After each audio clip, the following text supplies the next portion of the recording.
ባሻገር የጭምብል ለባሽ የነበሩ ፖለቲከኞች ጭምብላቸውን ገፈው በዚህ ሰዓት ወደፊት መጥተዋል ብለው የሚተቹ ሰዎች አሉ። አይ ሌሎቹ ደግሞ ይፈልጉትን ነገር አድርገዋል። አሁን ይፈልጉትንም ነገር ሌላ ተጨማሪ ነገር በራሳቸው መንገድ ለማድረግ እየሄዱ ነው የሚል ነገር ያነሳሉ። የኢዜማ አባላት ወደ 7 የሚጠጉ የኢዜማ አባላት የሥራ አስፈጻሚ አባላት ከስልጣን ወይ ደግሞ ከኢዜማ ፓርቲ ራሳቸውን አግልለዋል። ይሄንን በመግለጫ አውጥተዋል።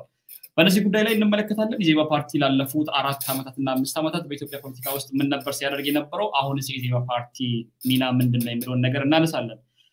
ባልደራስ የሚባለው የአዲስ አበባ ወጣቶችን አደራጅቼ ለአዲስ አበባ ወጣት መብትና ለአዲስ አበባ ህይወት ቀየርና መሻሻል ልታገለለው ሲል የነበረው እስክንድር ነጋ በግልጽ ራሱን ለታውስቶ የአማራ ህዝባዊ ንቅናቄ መስርቻለሁ ብሎ ወደፊት ወጥቷል። ይሄም አንድ ዱብዳ ነበር። ማለትም በጭምብል ውስጥ ራሱን ሲገልጽ የነበረበት የአዲስ አበባ ወጣትና አዲስ አበባነት በግልጽ ራሱን አጋልጦ ወደፊት የወጣበትን ጉዳይ እንመለከታለን። ፓርቲው እስክንድር ነጋ የመሰረተው ፓርቲ የፖለቲካ ማጠንጠኛ ወይ ደግሞ ሪኦት ዓለሙ ምን ይመስላል ብለን ስንመለከት በሚያነጋግሩ ጉዳዮችን በውስጡ ይዟል። እሱን እንነግራችኋለን። በመሃል ላይ እንወያይባችኋለን። እስከ መጨረሻው አብራችሁን ነው። መጀመሪያ በኦሮሚያ የተለያዩ ቦታዎች ላይ ጦርነቶች እየተደረጉ ነው የሚገኙት። ከኦሮሞ ነጻነት ጦር ጋር የሚደረገው ጦርነት ከመንግስት ጋር ማለት ነው በርካታ ቦታዎች ተፋፍሞ ቀጥሏል። ሰዎች በድሮን እየተገደሉ ነው የሚገኙት። ከዛም ባሻገር ሰዎች እየተገደሉ ነው የሚገኙት። በግለሰብ ደረጃ እየታፈኑ እየተወሰዱ እየታሰሩ ነው የሚገኙት። ደብዛቸው እየጠፋ ነው የሚገኙት። ይሄ እንግዲህ የብልጽግናው መንግስት ለሰላም በር ከፍቻለሁ ብሎ የሁለተኛው ዙር የሰላም ስምምነትን በቅርብ ቀን ይጀምራል ተብሎ የሚጠበቅበት ጊዜ ነው ይሄ ነገር እየተደረገ ያለው። በአጠቃላይ በኦሮሚያ ያለውን ጦርነትና የድሮን ድብደባ እንዲሁም ሮኬት በንጹሃን ላይ ሲተኩስ የነበረበትን ጊዜ ነበር ይሄ ያለው ሳምንትና ዶክተር ጸጋይ ከዚህ እንነሳ። እስኪ እነዚህን ጉዳዮች እንደመግቢያ እናንሳቸው። በኦሮሚያ ያለውን አፈና ግድያና በህዝቦች ላይ የሚደረግን የአየርና የምድር የከባድ መሳሪያ ጥቃቶችን አንስተን እንለፍ። እንግዲህ ባለፈው ሳምንት ምን እንደገለጽነው የተጠናከረ የጥቃት ሁኔታ ቀጥሏል። የኦሮሞ ነጻነት ሰራዊት የመከላከል ስራ እየሰራ እንዳለ ይታወቃል።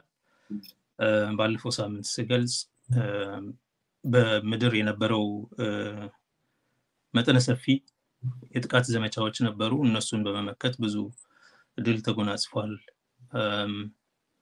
ባለመሸነፍ እጅን ባለመስጠት እንደዚሁም በጣም የመጨረሻ የተባለለትን ዘመቻ በማክሸፍ በዚህ ሳምንት ጥሩ ድል ተጎናጽፏል ስለነበረ የተጠበቀ ነው።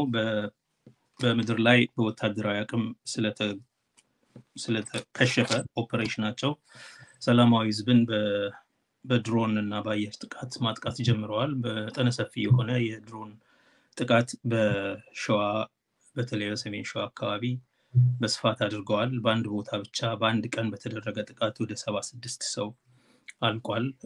ለመቁጠር የተቻለው ማለት ነው። በጣም ብዙ ሰው ቆስሏል እና ኢንፋክት ከዛ አካባቢ የሚደርሱን መረጃዎች በጅራ በኩል የመድኃኒት እርዳታ እንድናደርግ እገዛ እንድናደርግ ጥሪዎች እየመጡ ነው ያሉት። መድኃኒት በጣም ችግር አለ እና ያው ተራ የሆነ የቆሰሉ ሰዎች የደም ማፍሰስን ለማዘግየት የሚረዱ መድኃኒቶች እጥረትም አለ። እነዚህን እንኳን ማግኘት ብንችል የሚል ሰፊ ያው ህክምና ጋር ለመድረስ አስቸጋሪ ቦታዎችም ስለሆኑ እና እንደዚህ አይነት ጥያቄዎች አሉ። የሚያሳዝነው ሰላማዊ ህዝብን የማጥቃቱ ነገር ነው። ይሄ መንግስታዊ የሽብር ጥቃት ያው ያልታሰበበት አይደለም። በደንብ ታስቦበት ህዝብን በማሸበር ምንጩን ማድረቅ ህዝብን በመፍጀት ምንጩን ማድረቅ የሚል አካሄድ ነው። እሱ ብቻ አይደለም።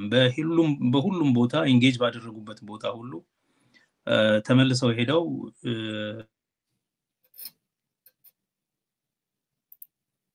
ኦነግ ሸኔን ይደግፋል ብለው ያሰቡትን ሰው በሙሉ ያሳድዳሉ፣ ያስራሉ፣ አንዳንድ ቦታም ይደበድባሉ፣ ጥቃት ያደርሳሉ። ከስራ ገበታም ሆነ ከተለያየ ቦታ በጉልበት ወስደው ይሄዳሉ። ብዙ ከተሞች ተሸብረው ነው ያሉት። እንደምታውቀው በምዕራብና በማዕከላዊ ዞኖች ሰፊ ብዙ ከተሞችን ተቆጣጥረዋል። ግን አንዳንድ የምናያቸው ፉቴጆች የሚያሳዝነው ነገር ሰላማዊ ኑሮው ከተናጋ ቆይቷል፣ ሰንበትበት ብሏል። እኔ ትናንት አንድ ፉቴጅ ሳይ ያልኩት ይሄ ህዝብ ገበያ ከቆመ ምን ያህል ጊዜው ነው? ምክንያቱም ገበያ ካልቆመ አይገናኝም። ገበያ ካልቆመ መሸጥ አይችልም፣ ያመረተውን አይሸጥም፣ ተጠቃሚ ደግሞ መግዛት አይችልም። ገበያ ከቆመ ኢኮኖሚ ቆመ ማለት ነው። ላይቭሊሁድ ቆመ ማለት ነው። ህይወት ቆመ ማለት ነው። ያ ብቻ አይደለም። የኦሮሞ ነጻነት ሰራዊት የእንቅስቃሴ አካባቢ ናቸው የሚባሉ ከተሞች ላይ ከባድ ፍርሃት ቢኖርም በብልጽግና አመራር በኩል ጦርነትም ስላለ መንግስት ቀድሞ በገባበት አካባቢ ህዝቡን ያሸብራል። በመቀጠል ጠቁሙን ይላል። በየት በኩል ነው የመጡት እነማን ናቸው ምናምን ይባላል። የነዛ ቤተሰቦች ይሳደዳሉ። በዛ አቅጣጫ እርምጃ ይወሰዳል። እሱም ሲመጣ ቤት ለቤት እየሄደ መንግስት ህዝብን ያሸብራል። የኦሮሞ ነጻነት ሰራዊት ሲገባ ደግሞ እስር ቤቶችን ይፈታል፣ እስር ቤቶችን ይከፍታል፣ እስረኞችን ይፈታል። በተለይ በፖለቲካ ወንጀል በፖለቲካ እስረኛነት የተያዙትን ያስፈታል። እና በጣም ሰው ተደናግጦ ይረበሻል ተኩስ ስለሚሰማ እና ተረጋጉ ምናምን የሚል ብዙ ውትወታ እነሱን የማረጋጋት ህዝቡን በቃ ወደ ቤታችሁ ተመለሱ፣ ቤታችሁ ገብታችሁ በራችሁን ዘግታችሁ ተቀመጡ የሚል የማረጋጋት ስራ ይሰራል። ይሄ እየተደረገ ደግሞ የካቢኔ አባላት የሚባሉ በየወረዳው በየከተማው ያሉ ደግሞ ይሄ ይፈረጥጣሉ። አንዳንድ ጊዜ አቅጣጫው እንኳን ወደማይታወቅ አብዛኛውን ወደ አዲስ አበባ ነው የሚሸሹት። አሁን ደግሞ ወዳገኙበት አቅጣጫ ነው የተወሰነች መሳሪያ ክላሽም ትሁን ምን ይዘው ይሄዳሉ እና እነዛም ደግሞ ተከትለው አሰሳ ይጀምራሉ። እና በዚህ ሁኔታ ውስጥ ብዙ ወረዳ ከተሞች በእንደዚህ አይነት ሁኔታ በግልጽ በቪዲዮ ተቀርጾ በሚታይ መንገድ በተለያየ የመንግስታዊ ሽብር ተግባር እና የመከላከል እርምጃ ላይ ሲካሄድ ይታያል። አሁን በጣም አስጊው እና ቀሳፊ የሆነው ለሰላማዊው ህዝብ የድሮን ጥቃቱና የአየር ድብደባው ነውና ይሄ ምናልባትም ደግሞ ወደፊትም በመድፍና በምን እንደበደባለን ሲሉ ለብዙ ጊዜ ሲዝቱ የነበረውን ነገር ነው በተግባር ላይ የሚያውሉት። ወደዛም ሊራመዱ ይችላሉ በጣም ያስቸገራቸው አካባቢዎች ላይ እና ይሄ ያው አንኮልድ ፎር ነው። የሰላም ድርድር ከጀመረ በሳምንቱ በወቅቱ በዛን ቀን ነው የጀመረው። ግን ድርድሩ ከፈረሰ ቀን ጀምሮ ደግሞ የመጨረሻ የሚባልለት ጥቃት እናደርጋለን ብለው ነበረ፣ አደረጉ። በአንድ ሳምንት ውስጥ እንጨርሳለን ያሉት ከሸፈ። አሁን የተስፋ መቁረጥ አሁን በአብዛኛው ወረዳዎች ላይ የለም። የመንግስት አመራር ሸሽቷል። የመንግስት አመራር ይሸሻል። ህዝብ አገልግሎት የሚሰጠው ቡድን የለም። የኦሮሞ ነጻነት ሰራዊት ይገባል፣ እነሱን በማሳደድ ተከትሎ ይሄዳል እና ተመልሰው ደግሞ በአየር ንጹሃንን ይጎዳሉ፣ ቤቶችን ያቃጥላሉ፣ ህፃናት ይሞታሉ። እንደዚህ አይነት ሁኔታ ውስጥ ነው ያለነው። ፖለቲካው ግልጽ ነው። የመንግስት እጨርሰዋለሁ፣ ሸኔን እደመስሳለሁ፣ ከመሰረቱ አጠፋዋለሁ ብሎ ስለሚያስብ ህዝብን የማሸበር ፖሊሲውን ነው እየተከበረ ያለው። ያው ከሳምንት ተመላልሰን የምንናገረው ነገር ነው። ዛሬም እየሆነ ያለው ይሄ ነው። አሁን የህዝቦች ማለቅ ለመድ ነው። እንደ ድራማቲክ እንደሆነ ነገርም አንናገረውም። እንደምታየው ይሰለቻልም። ይሄን ያህል ነፃ ህዝብ ሰላማዊ ህዝብ ተገደለ ምናምን ብሎ በየጊዜው ማውራት በጣም የሚሰለች ነገር ነው። ያሳዝናል፣ ይረብሻል። አንዳንዱ ፉቴጅ በየጉድባው ነው። ከብቶች ሁሉ ነው የሚፈጁት። በነገራችን ላይ ሴንስ የሚያደርገው በረትም ምንም አካባቢ የተደናገጠ እንቅስቃሴ ያለበት ቦታ ሁሉ ነው የሚመጣው። ብዙ ከብቶች አልቀዋል አሁን በዚህ ሳምንትና በረት ውስጥ ያሉ ከብቶችን ደብድበው ይሄዳሉ። ይሄ ለምን እንደሚጠቅም በፍጹም የሚገባ ነገር አይደለም። ማንኛውንም የጦር ህግ፣ የጦርነት ጊዜ ህግ፣ የሰብአዊነት ህግ በሙሉ የተላለፈ ጥፋት ነው እየፈጸመ ያለው። በትግራይ ላይ ያደረገውን በኦሮሚያም ላይ እያደረገ ይገኛል። ይሄ በጣም ያሳዝናል። ያው ለተጠያቂነት እድልና ወቅት ሲመጣ የሚጠየቁበት ጉዳይ ይሆናል። ምክንያቱም እየተፈጸመ ያለው ነገር በጣም ኢሰብአዊ የሆነ ከጦርነት ህግ ውጪ የሆነ ሰላማዊ ህዝብን አንፕሮፖርሽናል በሆነ ሜዥር የህዝብ መጠቀሚያ ሰብልን ምናምን ከብቶችን ማቃጠል፣ መምታት ጥቅም ምንም ወታደራዊ ጥቅም የለውም። ወታደራዊ ግብም ያው እናጠፋለን ነው የሚለው። ፖለቲካዊ ግቡ ምንም የሚታወቅ ነው። ከመጀመሪያውም ፖለቲካዊ ግብ የሌለው ጦርነት ስለሆነ ለዛም ነው በሺዎች የሚማረኩት እየሄዱ የተመልሰው በላልሰው የሚያመጧቸው የሰራዊት አባላት እየመለመሉ የሚያመጧቸው በየጊዜው በሺዎች ይማረካሉ። ይሄ ዋናው ምክንያት ዓላማ የሌለው ጦርነት ስለሆነ የሚያደርጉት በህዝብ ጥላቻ ላይ የተመረኮዘ ጦርነት አንዳንዴም የጀብደኝነት ይመስል እናጠፋለን ምናምን ከሚል ስለሆነ አገርንና ህዝብን ለመከራ አድርጓል። ያው በትግል ይቆማል። መልካም ትንሽ በመሃል ተቋርጦ ነበር ቅድም ላይ ዶክተር ሰጋይ ዲቫይሶትን ወደ ኋላ ያስጠጉ እና እንትናችን እኩል ይሆን ያ መልካም አሁን ጥሩ ነው። እንግዲህ በኦሮሚያ ያለው ጦርነትና እየተደረገ ያለው ነገር ትንሽ ከበድ ሁላችንም እየተመለከትን ነው የምንገኘው። ውድ አድማጭ ተመልካቾቻችን በአርሲ ዞኖች ከዚህ ቀደም እንዲህ አይነት ነገር ተሰምቶ አይታወቅም ነበር። በተለያዩ ቦታዎች በአርሲ ዞን ቤቶችን እያቃጠሉ ነው የሚገኙት። ሎዴ አርሲ የምትባል አካባቢ ላይ ሰዎችን ገድለው ሜዳ ላይ የጣሉበት ሁኔታ ነው ያለው። ሰሞኑን አርሲ ዞን በርካታ ጊዜ ምናልባትም መንግስት ሲፈራው የነበረው አካባቢ ነው። ሰዎችን ላለመግደል ብዙ ነገር ሲያደርግ የነበረበት አካባቢ ነው። ያ አካባቢ የኔ መሰረት ነው ብሎ ነበር ሲያስብ የነበረው። አሁን ደግሞ ካድሬዎቹ በርካታ ቦታዎች ላይ ሰዎችን እየገደሉ እየጣሉ ነው የሚገኙት። ሰሞኑን የተለያዩ ቦታዎች እስረኞች ከእስር ቤት የተለቀቁበትም ዞን ነው ይሄ ዞን። ፖለቲካ እስረኞች ማለት ነው። ቪዲዮ ሲዘዋወር ስለነበረ በርካታ ሰዎች አንስተዋል። ከአንድ ወረዳ በርካታ የፖለቲካ እስረኞች የተለቀቁበትን ነገር እናስታውሳለን። ከሌሙና ቢልቢሎ በቆጂ ከተማ ነው ይሄ ነገር የተደረገው። በአርሲ ዞን ነው ይሄ ነገር የተደረገው እና በአጠቃላይ በኦሮሚያ እየተደረገ ያለው ጦርነት ወደ ሰላም መንገድ እንዲያመራ ሁላችንም ምኞታችን ነው። መንግስት አሁንም ቆም ብሎ ራሱን እንዲመለከት እንግዲህ ጥሪ እናቀርባለን። ባለው ሁኔታ ላይ በጦርነት የሚፈታ ነገር ስለሌለ ማለት ነው። ምናልባት በርካቶች የሁለተኛው ዙር የሰላም ድርድር ሁኔታ ይጀምራል ደግሞ ሰላም ድርድር ይጀምራል የሚል ተስፋ አላቸው። በቅርብ ይጀምራል የሚል ግምት አለን። እኛ መረጃው ሙሉ በሙሉ እርግጠኛ ሆኖ ሲደርሰን የምናደርሳችሁ ነው የሚሆነው። ቀጣይ ወደ ኢዜማ ልውሰዶት ዶክተር ጸጋዬ። የኢዜማ ፓርቲ ከዚህ ቀደም እዚሁ ሚዲያ ላይ በተደጋጋሚ ስንተቸው የነበረ ፓርቲ ነው። ከመጀመሪያ ጀምሮ የተቋቋመበትን ሁኔታ ስንመለከት ራሳቸው የኢዜማ መሪ አቶ ዶክተር ፕሮፌሰር ብርሃኑ ነጋ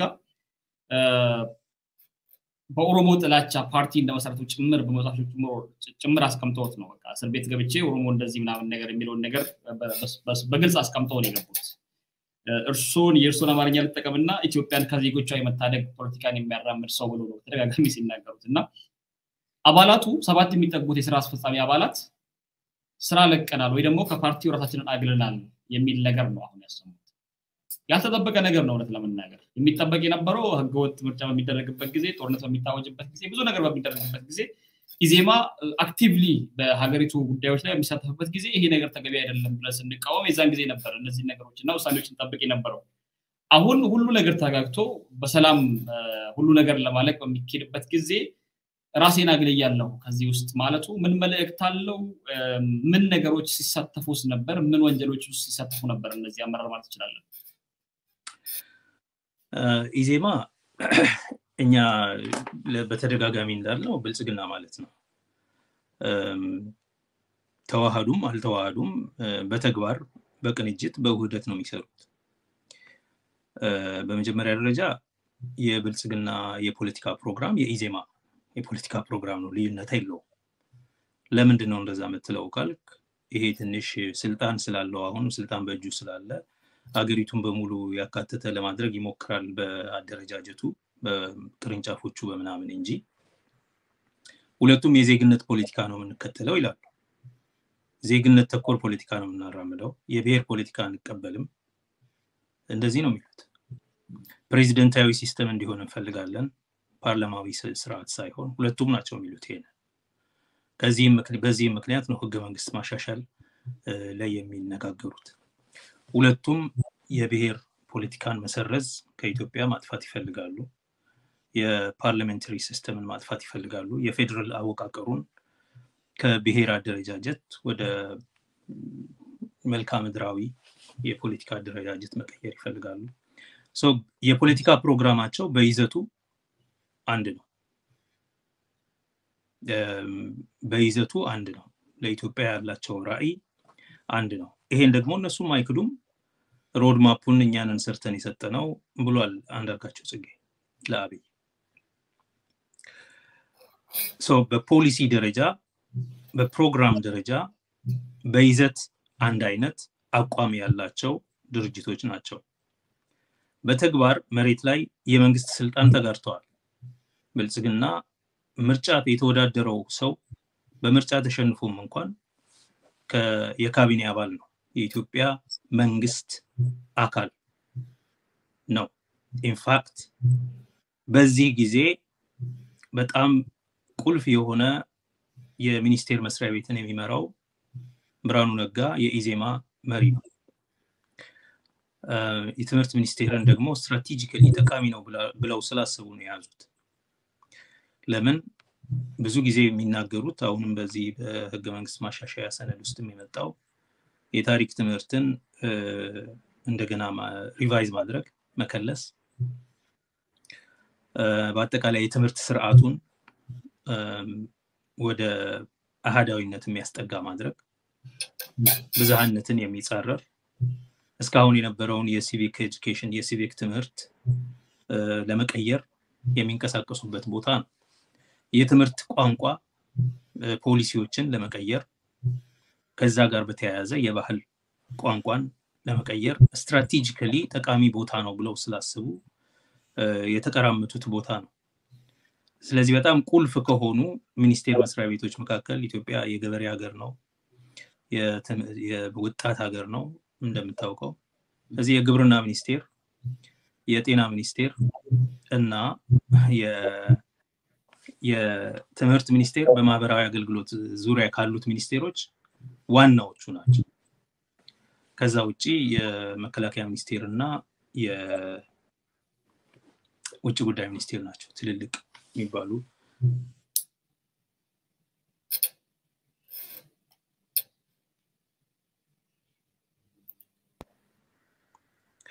ይሰማል ይሰማል ኦኬ እናም ይሄንን ይዞ ተጋርቶ ያለ የመንግስት አካል የሆነ የመንግስት ኢንፋክት ፕሮግራም በመስጠት ሮድ ማፕ በመስጠት ቀድሞም በመደራጀት ሞዴል በመሆን ለብልጽግና ባይዘው ብልጽግና ሆኖ ከመደራጀቱ በፊት ኢዜማ ሆነው እነሱ ናቸው የመጡት የዜግነት ፖለቲካ በሚል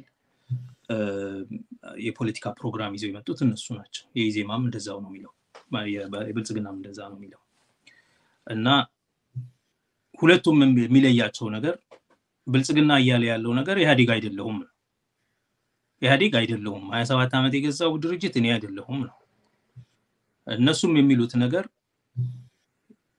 የኢህአዴግ የሚከተለውን የብሔር ፖለቲካ እንከተልም የዛ ተቃራኒ ነን ነው ሁለቱም ያላቸው ነገር ኔጌሽን ነው እንጂ አዎንታዊ የሆነ የፖለቲካ ፕሮግራም አይደለም ያላቸው ብልጽግና ክለሳ ነው 27 ዓመት ሲከተለው የነበረውን ፕሮግራም መሻርና መተካት መከለስ መቀየር ነው የፈለገው እንጂ አዲስ ለኢትዮጵያ የተለየ ራዕይ የለው ብልጽግናን በደም መረዳት ያስፈልጋል ለውጡን ሲመጣ ስልጣን የተረከበው ኦፒዲዮ ቃል የገባው ነገር የህዝብ ጥያቄ እንመልሳለን ህዝብ የማይፈልገው ነገር ምንም አናደርግም መብቶቹን በህግና በህገ መንግስት አግባብ እንመልሳለን እናስከብራለን ማስከበር ካልቻልን አብረን እንታገላለን ይሄን ነው ያሉት በዚህ ንግግር ነው ማንዴት የተሰጣቸው ስልጣን እንደያዙ ግን ሌላ አዲስ ምንም ፕሮግራም ሳይኖራቸው ያንን ቃል ኪዳን በማጠፍ እስካሁን የነበርነውን አይደለንም ወደሚል ሌላ ፕሮጀክት ነው የገቡት ስለዚህ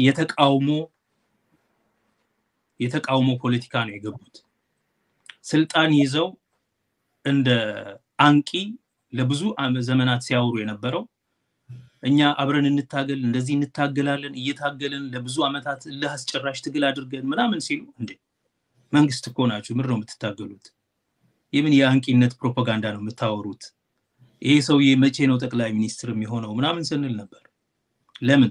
ተቃውሞ ስለሆነ ስራቸው፣ ፖዚሽናቸው የነበረውን የለውጥ ሂደት መቃወም ስለሆነ ሪአክሽነሪ በሆነ መንገድ እሱን መቀልበስና ነጥቆ ሌላ አጀንዳ መተካት ስለነበረ በፕሮግራምም በተግባርም ይሄንን ሲያደርጉ እንደነበረ የሚታወቅ ነው። ከዚህም የተነሳ ነው የለውጥ መንግስት የተባለው ያስመላሾች መንግስት ነው የሆነው ስንል ነበር። የነ ብርሃኑ ነጋ በፊትም በቅንጅት በግንቦት 7 በምናምን አሁን በኢዜማ የፖለቲካቸው የታወቀ ነው። ኢትዮጵያን ከብሔሮች አለመታደግ ነው።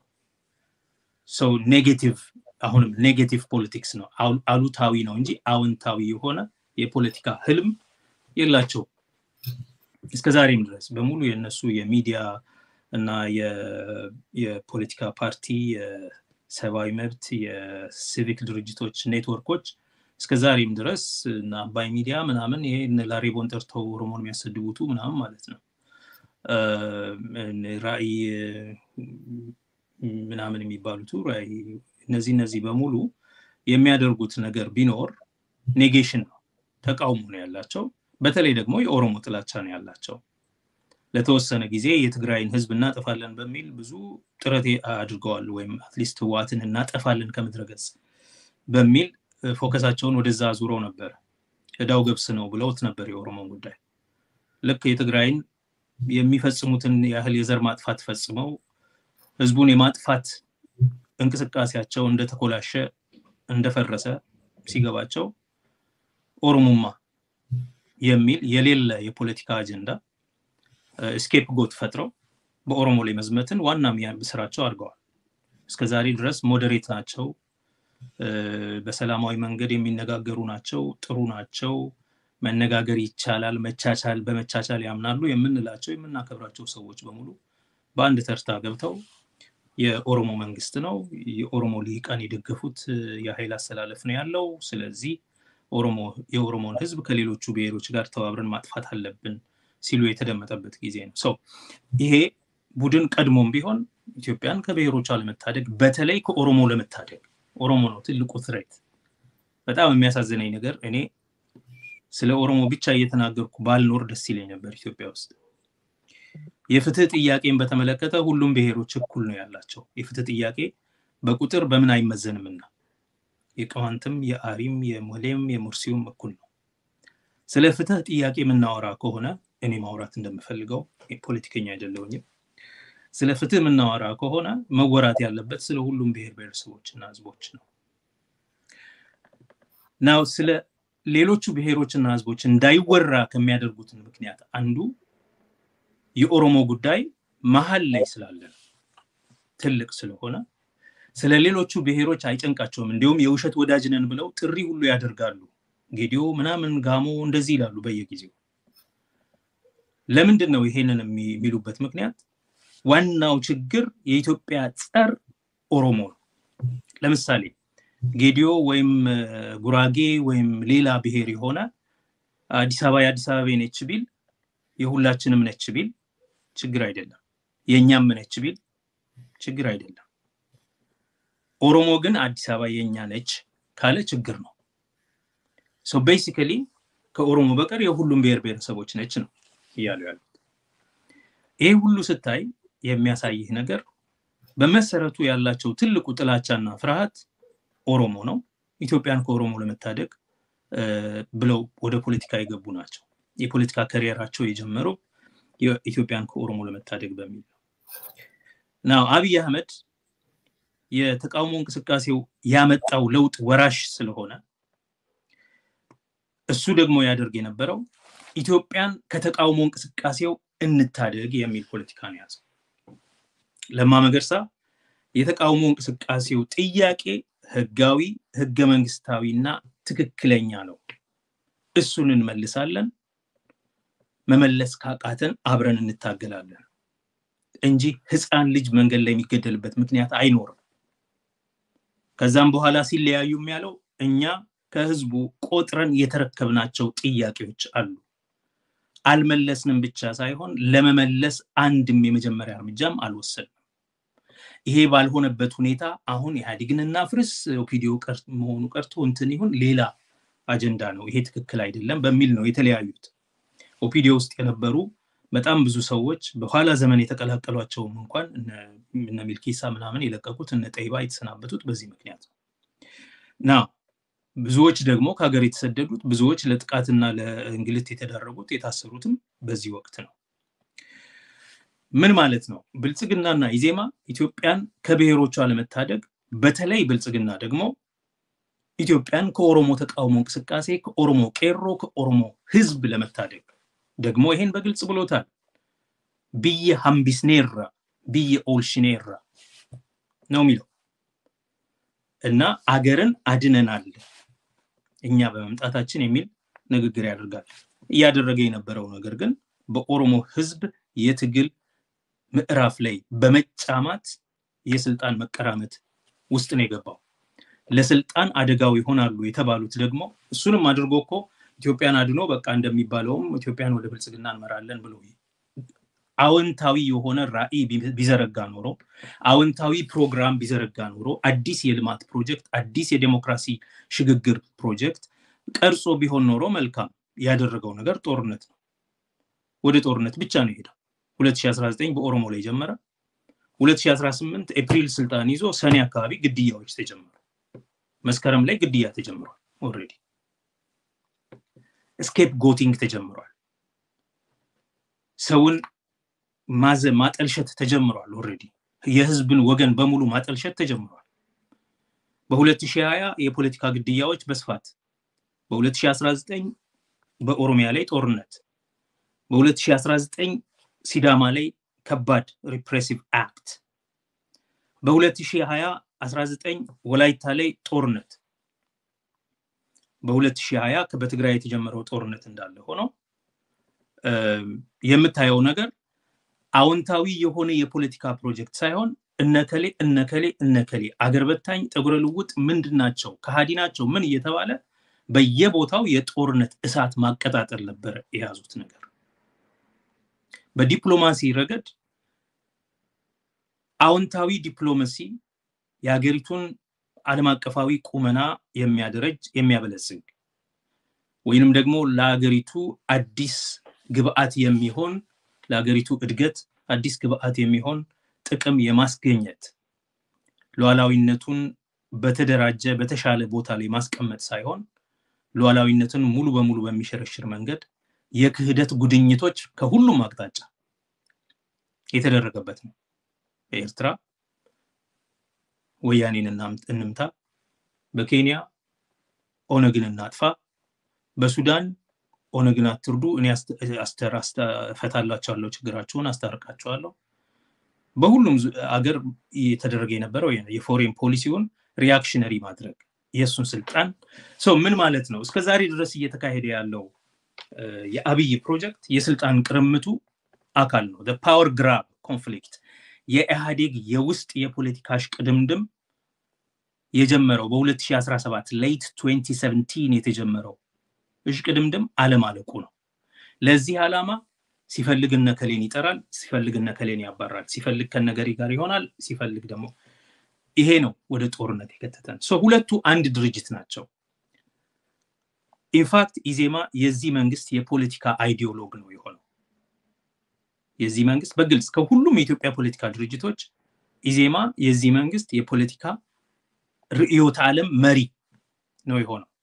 አንዳንድ የድሮ የሃፓዎች ደርግን የመኢሶን መንግስት ነው፣ መኢሶን የአይዲዮሎጂ አመራር እርዳታ ይሰጥ ስለነበር ማርክሲዝም ያስተማረው መኢሶን ነው፣ ህዝብ ድርጅትን የሚመራው ኃይሌ ነው፣ ስለዚህ ይሄ ታክቲካል ክሪቲካል ሰፖርት በሚል ሂሳዊ ድጋፍ እናድርግ በሚል ህዝብ ስላልተደራጀ የሚሉት ነገር ይገባል። ከቅን ልቦና ነው። ስልጣኑን ለመያዝ አይደለም የፈለጉት፣ ስልጣን የያዘውን ወገን ማገዝና የተማሪውን እንቅስቃሴ በሚመስል አቅጣጫ መምራት የሚል ነው። የነሱ ቢያንስ ትንሽ ሰልፍለስ የሆነ ነገር አለው።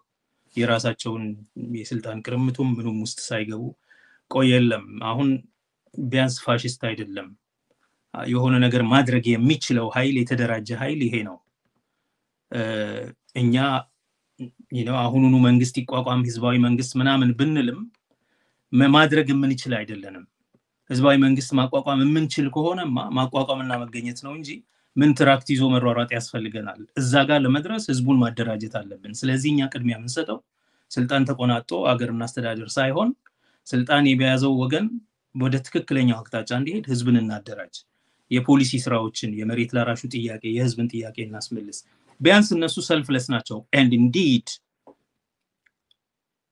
በመስዋዕትነት ነው ያለቀው በስልጣን አይደለም የነዚህኞቹ ስልጣን ላይ ነው የተቆናጠጡት ሄደው በሁሉም አቅጣጫ የህገ መንግስት ተቋማትን በሙሉ የተቆጣጠሩት የነሱ ደጋፊዎች ወይም አባላት የቀድሞ አባላት ናቸው ህገ መንግስታዊ ተቋማት ማለት ምርጫ ቦርድ ጠቅላይ ፍርድ ቤት የሰብአዊ መብት ኮሚሽን የምናምን ኮሚሽን የማንነት የድንበር ኮሚሽን የእንትን ኮሚሽን የህግ ሪፎርም ኮሚሽን በሙሉ ነው የተቆጣጠሩት የሚታዩም የማይታዩም የስልጣን ቦታዎችን የተቆጣጠሩት በዋናነት ግን አመራሩ ራሱ በካቢኔ ውስጥ መገኘቱ ነው ናው ይሄ ቡድን አንድ ቡድን ነው ይሄ ቡድን ዛሬ ከዚህ መንግስት ተለይቻለሁ ሲል አንድ ምትሏል እነሱ በምን ያስቀምጣሉ መሰሎት ዶክተር ጸጋይ አንድ አይደለንም ይላል አሁን እርሱ አንድ ናቸው ያሉኝ ያሉት አሁን ተገለናል ወይ ደግሞ ከፓርቲው ራሳችንን አግለናል የሚሉ ሰዎች ባወጡት መግለጫ ላይ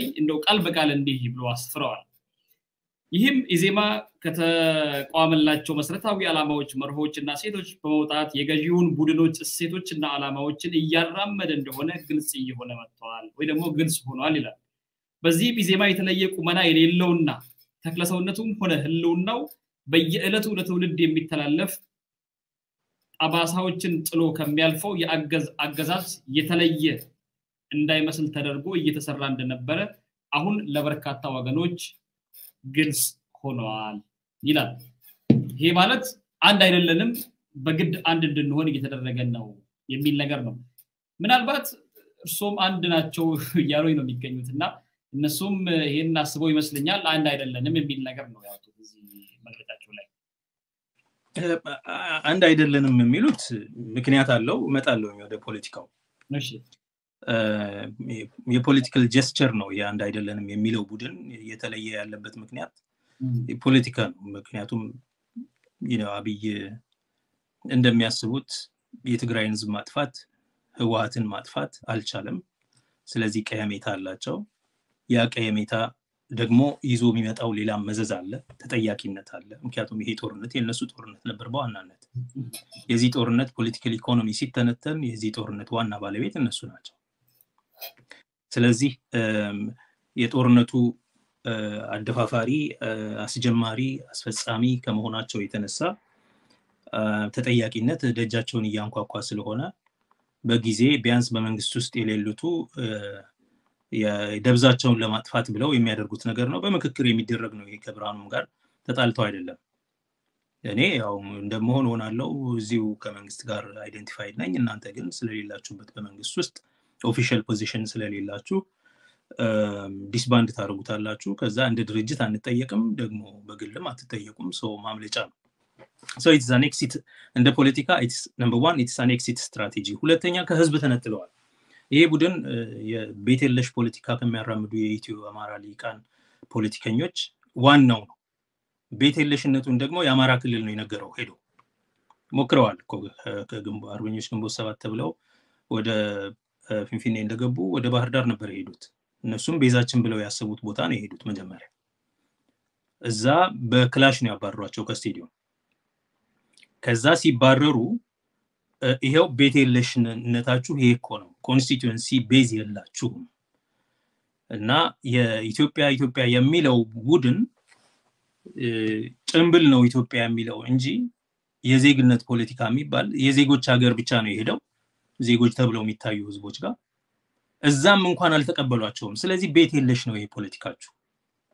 ስንላቸው ነበር ይሄ ቡድን ኦሬዲ አለኝ የሚለው ማህበራዊ መሰረት ማህበረሰባዊ ድጋፍ የለው እንደሌለው ሲያውቅ ነው የተለጠፈው ስለዚህ ፖለቲካ ስልጣን በመያዝ ብቻ ሳይሆን ስልጣንን የኢንፍሉዌንስ በማድረግ በተጽዕኖም ነው የሚሰራው ወደሚል ገቡ ማለት ነው።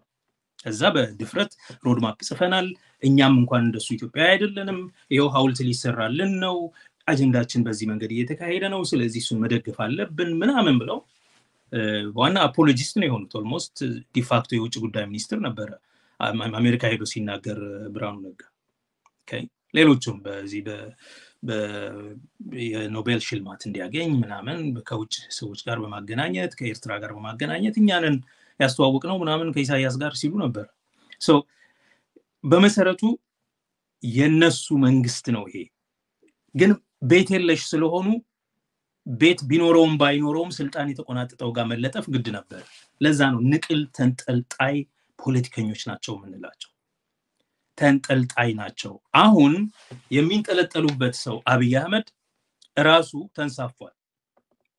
አሁን ባለው ሁኔታ አንደኛ የትግራይ የፕሪቶሪያው ስምምነት እነሱን በትኗቸዋል።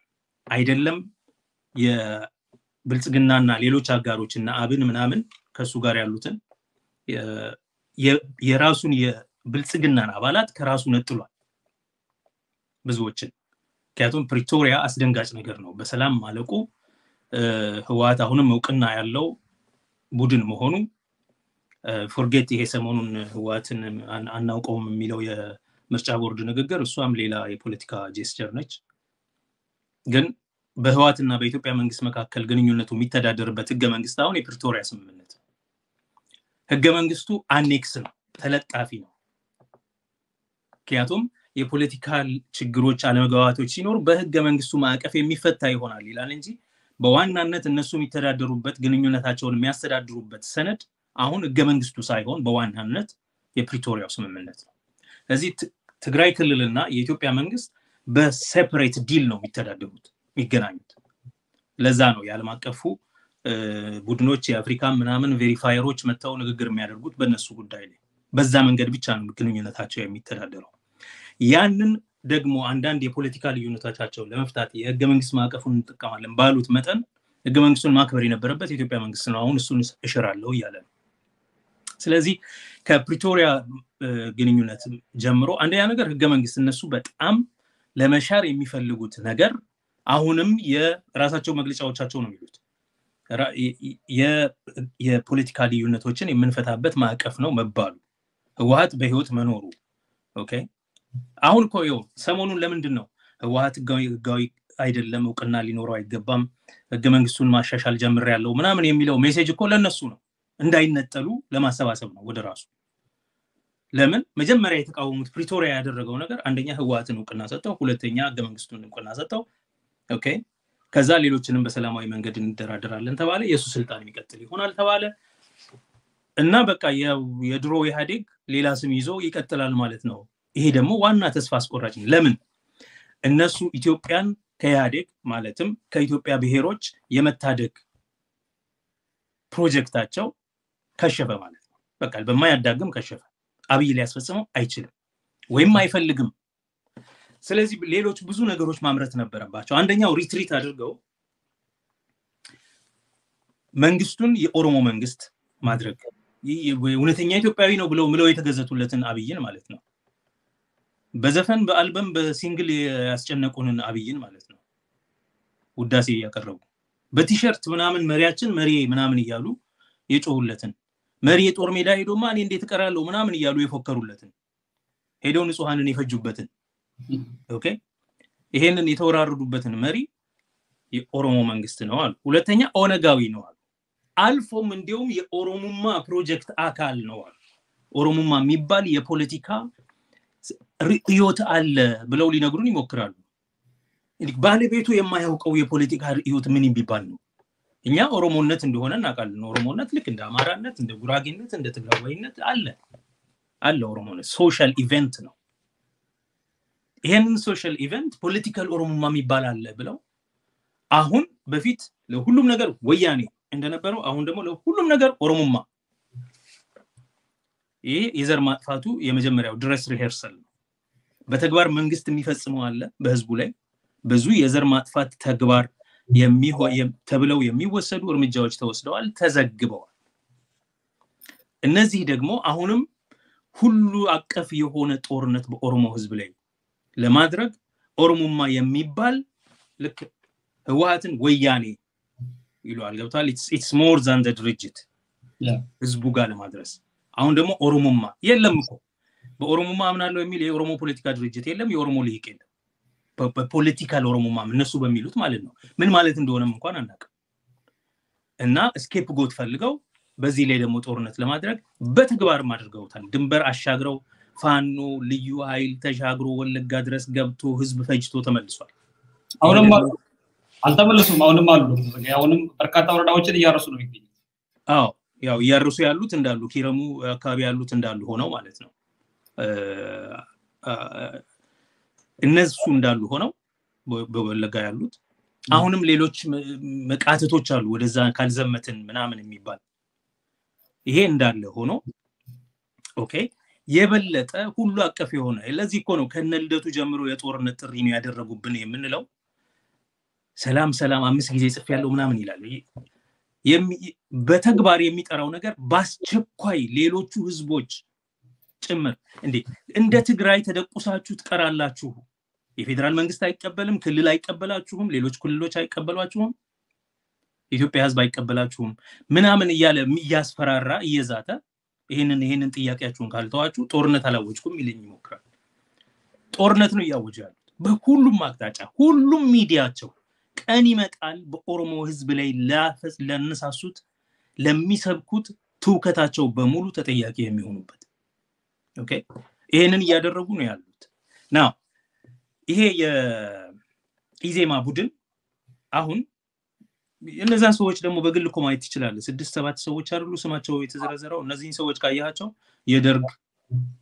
የደርግ ኩርፈኞች የከሸፉ ያፓዎች ኦኬ የቅንጅት ቁስለኞች እነዚህ ናቸው በዋናነት እዚህ ግባ የሚባል ፖለቲካል ካሪየርም ያላቸው አይደሉም በማሾክሾክና በየመንደሩ አንዳንድ ነገር በመስራት ይሄ የኦሮሞ ቤት ነው ይሄ የትግራይ ቤት ነው ምናምን ይያሉ ሰውን የደርግ ወታደሮች ምናምን ናቸው ይታወቁ ናቸው ስም መጥራት ይቻላል እዚህ ግባ የሚባል የፖለቲካ ካሪየር የላቸው ዛሬም አንድም እዚህ ጋር የሚመረጡበት የፖለቲካ ፕላትፎርም የላቸው ስለዚህ እነዚህ ለምንድነው አሁን የተለዩት ከተባለ ቅድም እንዳልኩ የፖለቲካ ጀስቸር ነው ጀስቸሩ ምንድነው ከዚህ መንግስት ጋር አይደለንም ስለዚህ ከዚህ መንግስት ጋር ስላይደለም ተጠያቂ አይደለም ኢንፋክት ሁሉንም ችግርና ወንጀል ይሄ መንግስት ላይ እየሞጀሩበት ነው እሱ ጥሩ ግድ የለኝም ግን እነሱም የራሳቸውን ፓርቲ ጋሯታል ይሄ በቂ ምክንያት አይደለም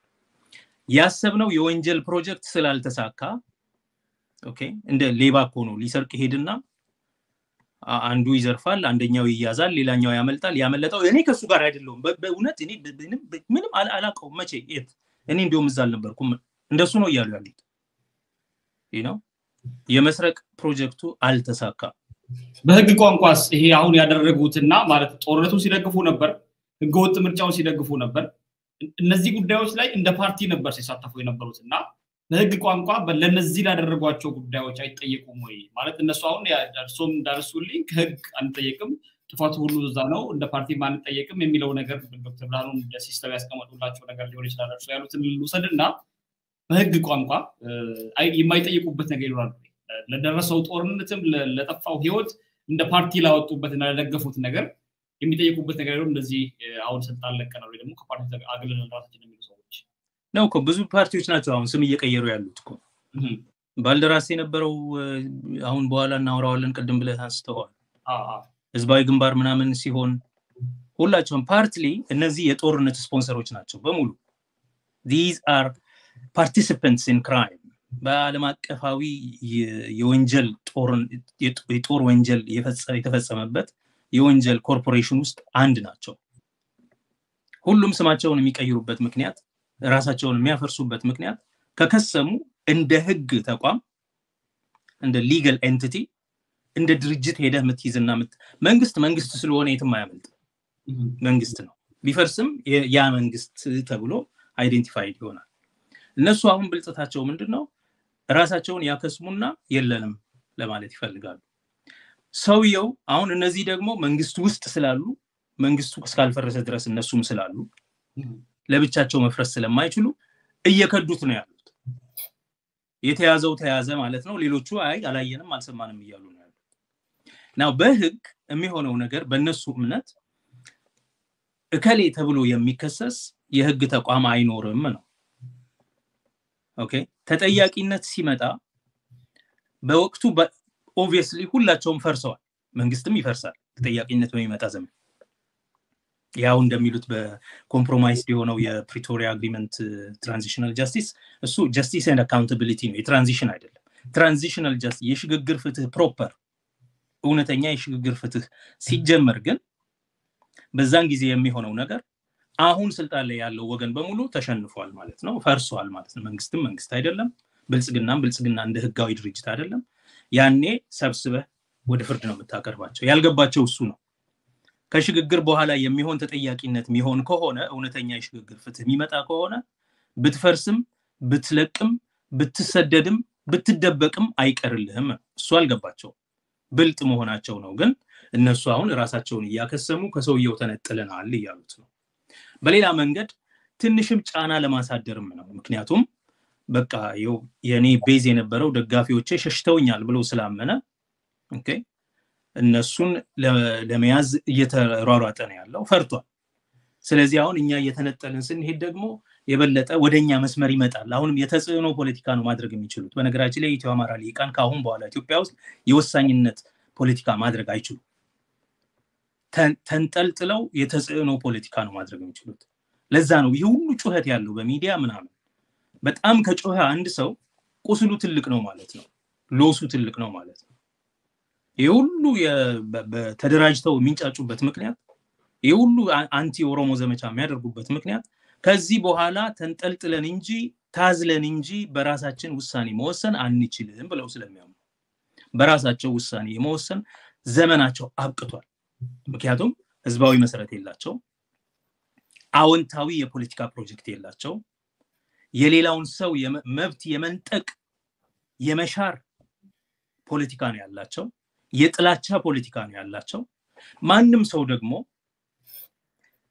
እስካሁን ያልነበረውን አትስጠው የነበረውን ወይም ሊኖረኝ ይችላል ብሎ በህግ እውቅና የተሰጠውን እነጥቀዋለሁ ካልክ against you ነው የሚሆነው ስለዚህ ሌላው የኢትዮጵያ ህዝብ አካል መረዳት ያለበት የኢትዮጵያ የፖለቲካ መደብ በመሰረቱ ተፈረካክሷል አሁን ኢትዮጵያን ፖለቲካል ክላስ ማለት ነው እና ሲፈረካከስ ደግሞ የተለመደውን ኖርዝ ሳውዝ ዲቫይድ ይዞ ነው ሰሜን ደቡብ ወይም ደግሞ የአንቀጽ 39ን መስመር ይዞ ነው የተከፋፈለው ያ መስመር እስካለ ድረስ እነዚህ ቤተለሽ ፖለቲከኞች ብቸኛ ወሳኝ አድራጊ ፈጣሪ የሚሆኑበት እድል ለዘላለም አክትሟል unfortunately የመጨረሻው ንጉሳቸው አብይ ነው ምንለው ለዛ የመጨረሻው የነሱ ንጉስ እና የሚገባቸው የሚመጥናቸው በደረጃቸው የሆነ መሪ አብይ አህመድ ነው ምንለው ለዛ እሱ አላንጠለጠላቸውና ካላዘላቸውና ካራገፋቸው አብቅቷል ማለት ነው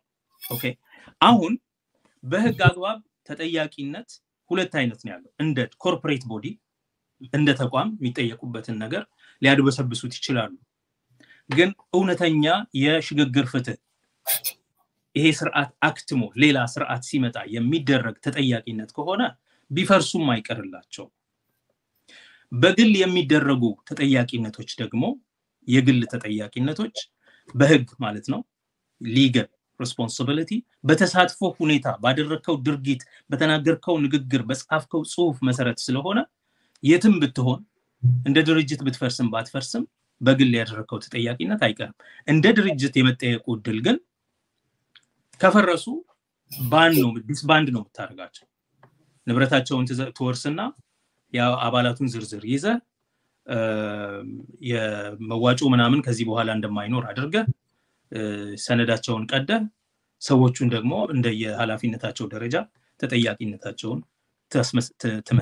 ተመሰርታለህ ማለት ነው በህግ አግባብ ይሄው ነው የሚያደርጉት ፖለቲካል ጀስቸሩ ግን አንደኛ ራሳቸውን ከአብይ የማራቅ እርምጃ ነው ከተጠያቂነት ለመዳን የሚደረግ እርምጃ ነው ሶስተኛ ከሱ የተለየው ህዝብ ድጋፍ ድሮም ቤታችን የሚሉት ለኢትዮጵያዊነት መሰረት እሱ ነው ምናምን ነው የሚሉት ህዝብ አሁንም ቤት ፍለጋ ነው ይነወይ ቤት ፍለጋ ይሄኛው አልተወደደም ስለዚህ ይሄኛው መውደቁ አይቀርም እኛም ሌላ ቦታ ቤት መፈለግ አለብን የሚል ነው ፖለቲካል ጀስቸር እሱ ነው የፖለቲካ ገበያ ውስጥ ቦታ ለማግኘት እየተሯሯጡ ነው ሁለተኛ አሁንም በዚህ በመቅረብም በመራቅም የሚፈጸም ተጽዕኖ አለ ቀርበው ሮድማፕ ሰጥተው ፕሮግራም ቀርጸው አጀንዳ ሲይዘው ጦርነት ሁሉ አስከፍተው በቃ ህገ መንግስቱን አግዶ በቃ በአስቸኳይ ጊዜ አዋጅ አስተዳድሮ ምናምን ሲሉ ነበር ያንን ሁሉ አለፉና ጦርነት አስደረጉ ዲሞክራሲ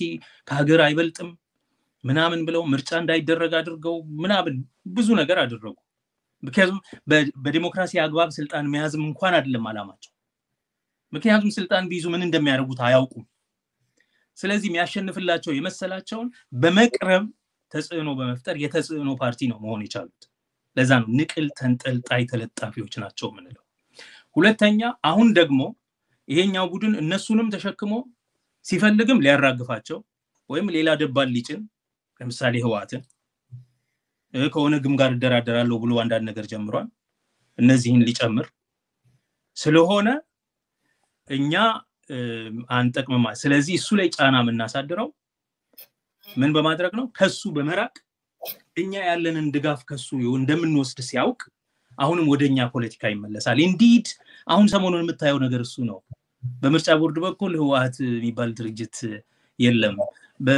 በምናምን ኮሚሽን በኩል የቆየ ጥናት ነው የወጣው የህገ መንግስት ምናምን የሚባለው ኮሚሽን የጥናቱ ማለት ፖሊሲ ኢንስቲትዩት የቆየ ነው ግን አሁን አጀንዳ ያደረጉበት ምክንያት ይሄ ከሱ እየሸሸ ያለውን ህዝብ የበለጠ ከሱ ለማራቅ እና ያንን አይቶ ፈርቶ ወደነሱ አላማ እንዲመለስ ስለዚህ የጥናቱ የሚያሳየው ደግሞ የዜግነት ፖለቲካ የአዲስ አበባ ጉዳይ የቋንቋ ጉዳይ የብሔረሰቦች የሉዓላዊነት ጉዳይ የራስን ዕድል በራስ የመወሰን ጉዳይ የብሔር ፖለቲካ ፓርቲ ማደራጀት ጉዳይ እነዚህን አስተካክላለሁ ነው የሚለው ሶ ለማን ነው ይሄንን ይያለ ያለው the same group ሶ የተጽዕኖ ፓርቲ እንደመሆናቸው በሙሉ በነገራችን ላይ ዛሬ የሚሰሙት ለብዙ ዘመን ገና ሪንግ ያደርጋል በጆሮአቸው ከዚህ በኋላ በዋናነት በባለቤትነት የወሳኝነት ዕጣ ፈንታቸው አክትሟል ተለጥፈው እውነተኛ ዲሞክራሲ ካለ በፓወር ሼሪንግ በስልጣን መጋራት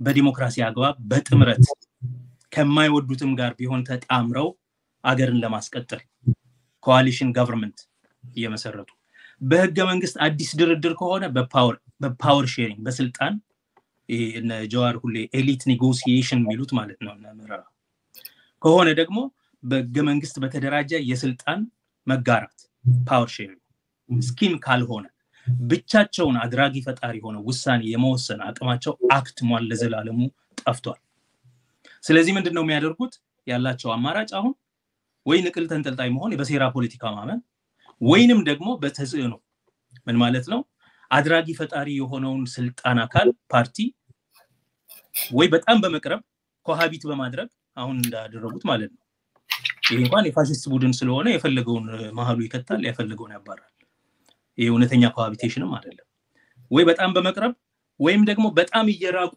ገመድ እየጎተቱ እሱን ወደ መሐከል በመግፋት በዚህ መንገድ ብቻ ነው መሄድ የሚጀምሩት ሶ እውነተኛ የፖለቲካ ኃይል አስተላለፍ ለውጥ አለ ምናምን የሚሉ ሰዎች ካለ እንደውም ያለው እንዲህ አይነት ነገር ጋር መተዋል አሁን በፊት ተጽዕኖ የሚያሳድሩት በመቅረብ ነበር አሁን ደግሞ በመራቅ ተጽዕኖ ለማሳደር ጥረት እያደረጉ ነው እሱ ደግሞ በፊት እነሱን በማቅረብ ነበር አሁን እነሱን በማራቅ ግን የነሱን ፖሊሲ በመተግበር አሁንም ማዕከላዊነቱን ለማስጠበቅ የናንተን ፖሊሲ ነው እየሰራው ያለውት በትርቁም በትቀርቡም እኔ እኮ የናንተ ነኝ ለማለት እየሞከረ ያለበት ሁኔታ ነው ያለው የሚል ነው የኔ ግምት